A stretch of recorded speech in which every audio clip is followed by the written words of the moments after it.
Hello everyone welcome to MB job update MB job update रे आपन को स्वागत करुच्ची। देखंतु राज्य कैबिनेट निष्पत्ति क्रमे सरकारी पदवी और सेवारे प्रवेश बयस सीमा 38 वृद्धि को लेकिन एक इम्पोर्टेंट अपडेट आसी ता सहित गोटे नूतन निजुक्ति सृष्टि होईची जार मोट पदवी 300 प्लस पदवी रोचे कौन रही राज्य कैबिनेट मीटिंग रे चलतु डिटेल देखा। सो फ्रेंड देखंतु राज्य सरकार पदवी एवं सेवारे प्रवेश पाई सर्वोच्च बयस सीमा वृद्धि करिछि। ओडिशा बेसामरिक सेवा बयस सीमा स्थिरीकरण नियम 1999 व्यवस्था अनुजाई सरकारी पदवी और सेवारे प्रवेश पाई सर्वोच्च बयस सीमा 32 रही। सब फ्रेंड देखंतु एठी अपडेट रोचे जे ओडिशा बेसामरिक सेवा बयस सीमा 1999 नियम अनुसार जाकि 32 वर्ष रही अपडेट रोचे। मात्र कैलेंडर वर्ष 2024 मूल पदवी और सेवार प्रवेश पाई जारी होगा विज्ञापन पाई सर्वोच्च बयस सीमा 38 को वृद्धि करने सरकार निष्पत्ति नहीं। सो फ्रेंड देखंतु 2024 मसीह जिते सब रिक्रुटमेंट बाहर जार एज टी 38 वर्ष बोली अपडेट रोचे जहाँ को कैबिनेट अनुमोदन मिली। अनुसूचित जनजाति जाति सामाजिक और शिक्षागत पछुआ वर्ग महिला और भिन्नक्षम व्यक्ति क्षेत्र में सरकार द्वारा विभिन्न समय जारी होता नियमावली अनुसार सर्वोच्च बयस सीमा कोहल हेबो। सो फ्रेंड देखंतु एठी अपडेट रोचे एससी एसटी और जनरल कैंडिडेट मानक जमती कि पछुआ वर्ग महिला मानक ता सहित भिन्नक्षम व्यक्ति सर्वोच्च बयस सीमा कोहल हम बोली अपडेट होची। विभिन्न कारण निजुक्ति प्रक्रिया विलंबित होता कारण राज्य सरकार साधारण प्रशासन और साधारण अभियोग विभाग पक्षर 3टी निजुक्ति कैलेंडर जमती 2021 2022 2023 रे जारी होता विज्ञापन पाई सरकारी पदवी और सेवारे प्रवेश पाई सर्वोच्च बयस सीमा 32 रु 38 को वृद्धि करने सरकार निष्पत्ति नहीं। इतिमध्य सरकार विभिन्न कैडर पुनर्गठन करी अनेक मूल पदवी सृष्टि करिसेंती।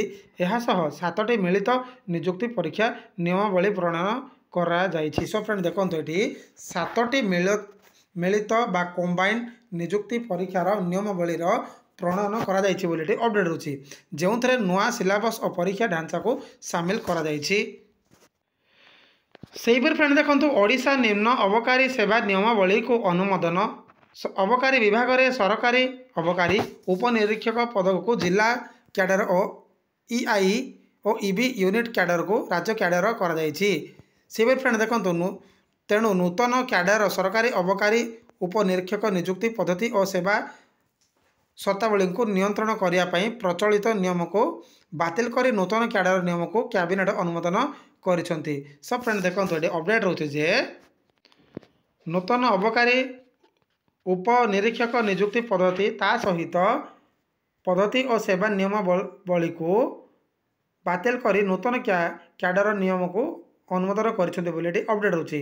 कोषागार अमला स्तरीय सेवार पुनर्गठन राज्य कोषागार गुड़िक तुरंत प्रभावशाली सेवा जोगाइवाई ओडिशा कोषागार अमला स्तरीय सेवार पुनर्गठन करा जाइछि। साधारण प्रशासन और अभियोग द्वारा जिला अमला स्तरीय सेवार पुनर्गठन होइछि। एही पुनर्गठन प्रक्रिया को दृष्टि रखी राज्य सरकार ओडिशा कोषागार अमला स्तरीय सेवार पुनर्गठन पाई निष्पत्ति नैछंती। एही पुनर्गठन पाई निष्पत्ति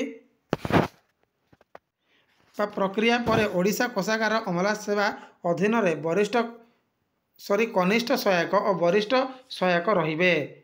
फ्रेंड देखंतु एडी अपडेट होछि जे ओडिशा कोषागार अमला स्तर रे जमती कि कनिष्ठ सहायक और वरिष्ठ सहायक रहिबे बोली अपडेट होछि। सेहीपरि हिसाब रक्षक वरिष्ठ हिसाब रक्षक मुख्य हिसाब रक्षक को नहीं ओडिशा अधस्थान अर्थ सेवा गठन एवं नहीं सरकार पक्षर कहुई। फ्रेंड देखो ये अपडेट रोचे जे हिसाब रक्षक वरिष्ठ हिसाब रक्षक और मुख्य हिसाब रक्षक को नहीं ओडिशा अधस्थान अर्थ सेवा गठन हेबो बोली सरकार पक्षर कहुई।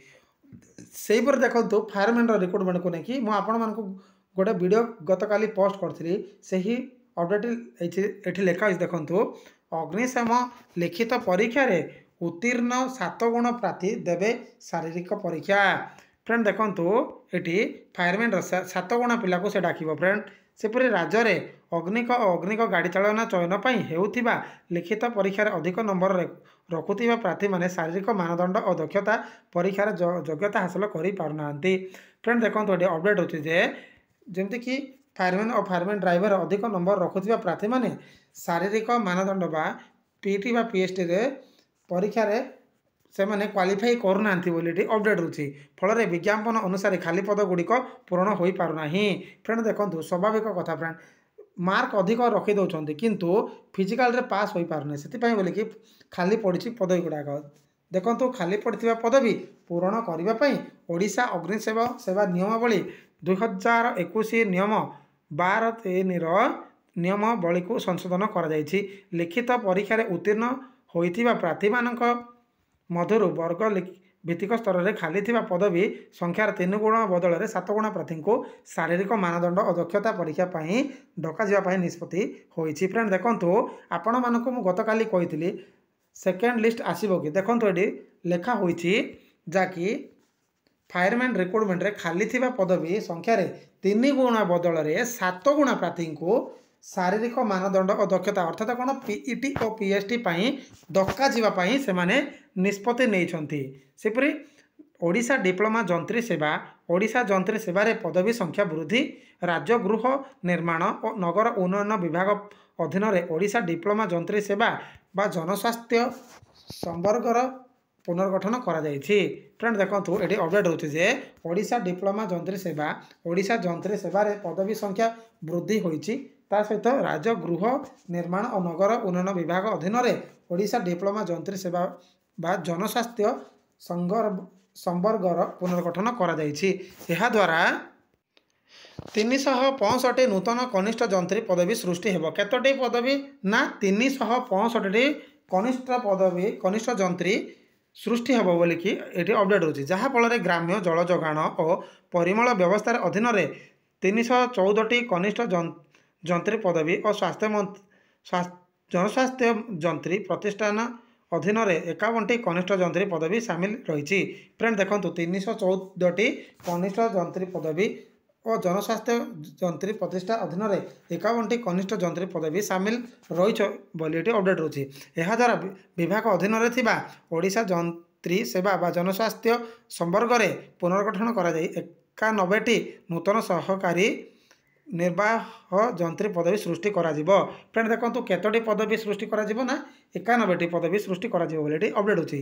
एही नूतन पदवी सृष्टि और पुनर्गठन हेतु ओडिशा जंत्री सेवा जनस्वास्थ्य संवर्ग अधीन सरकारी निर्वाह जंत्रीर मंजूरी प्राप्त पदवी संख्या 313 रु 404 को वृद्धि पाइबो। फ्रेंड देखो 313 रु 404 को वृद्धि पाइबो बोली अपडेट होछि। ओडिशा डिप्लोमा जंत्री सेवा बा जनस्वास्थ्य संपर्क अधीन कनिष्ठ जंत्री मंजूरी प्राप्त पदवी संख्या 426 रु 991 को वृद्धि पाइब। फ्रेंड देखो 426 रु 971 को वृद्धि पाइब बोली अपडेट होछि। से भी फ्रेंड देखो ये सूचना और लोक संपर्क विभाग में ग्रुप सी ग्रुप डी कर्मचारी पदोन्नति कोटा 20% को वृद्धि ओडिशा सूचना लोक संपर्क अधीन ग्रुप सी ग्रुप डी कर्मचारी पदोन्नति कोटा को 10 रु 20% वृद्धि करने को निष्पत्ति होइछि। फ्रेंड देखो ग्रुप सी ग्रुप डी कर्मचारी पदोन्नति कोटा को केते परसेंट वृद्धि करने को निष्पत्ति होइछि ना 10 रु 20%।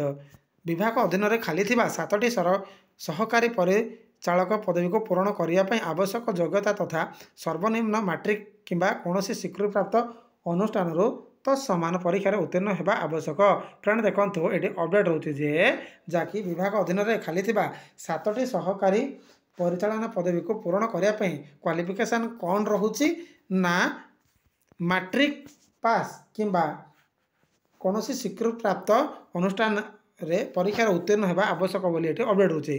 सिनेमाटोग्राफिक प्रोजेक्टर परिचालन इलेक्ट्रोकेमिकल इंस्पेक्टर सेपरी ओडिशा को द्वारा लाइसेंस प्राप्त होइथिबा कौनसी प्रार्थी उपलब्ध हेउनथिबारु एही योग्यता को परिवर्तन करी कौनसी स्वीकृति प्राप्त शिल्प तालीम अनुष्ठानर इलेक्ट्रिकाल्स किंबा इलेक्ट्रोनिक्स रे उत्तीर्ण होइतिबा प्रार्थी मानक द्वारा पूरण करा जिवो। फ्रेंड देखंतु क्वालिफिकेशन से माने जेमति कि सिनेमाटोग्राफिक प्रोजेक्टर परिचालन पर इलेक्ट्रोकेमिकल इंस्पेक्टर ओडिशा द्वारा लाइसेंस प्राप्त होइतिबा कौनसी प्रार्थी उपलब्ध हेउनथिबारु योग्यतार परिवर्तन करा जायछि बोली अपडेट रोचे जार क्वालिफिकेशन रोचे इलेक्ट्रिक केमिकल्स किंबा इलेक्ट्रोनिक्स रे उत्तीर्ण होइतिबा प्रार्थी द्वारा पूरण करा जिवो।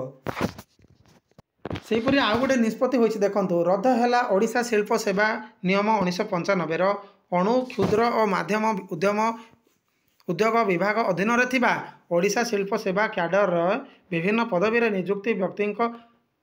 नियुक्ति पदोन्नत और सेवा नियम शर्तावली को नियंत्रित करने ओडिशा शिल्प सेवा नियम 2023 रे कैबिनेट अनुमोदन लाभ करिछि। एहा सहित प्रचलित ओडिशा शिल्प सेवा नियम 1950 रद्द कर नूतन क्याडर नियम अनुसार AIO पदवी प्रवेश स्तर हेबो। फ्रेंड देखंतु नूतन पदवी क्याडर AIO पदवी प्रवेश हेबो बोली अपडेट रोची। AIO पदवी को ओडिशा लोकसेवा आयोग द्वारा चयन करा जाई नियुक्ति दिया जिवो।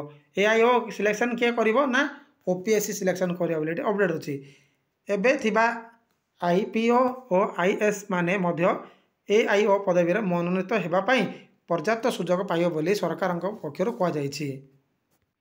देखंतु ये तेला जाकि राज्य कैबिनेट रो मीटिंग रे बसिथिबा विभिन्न पदवी गुड़ाकर वैकेंसी रो अपडेट। तो थैंक यू।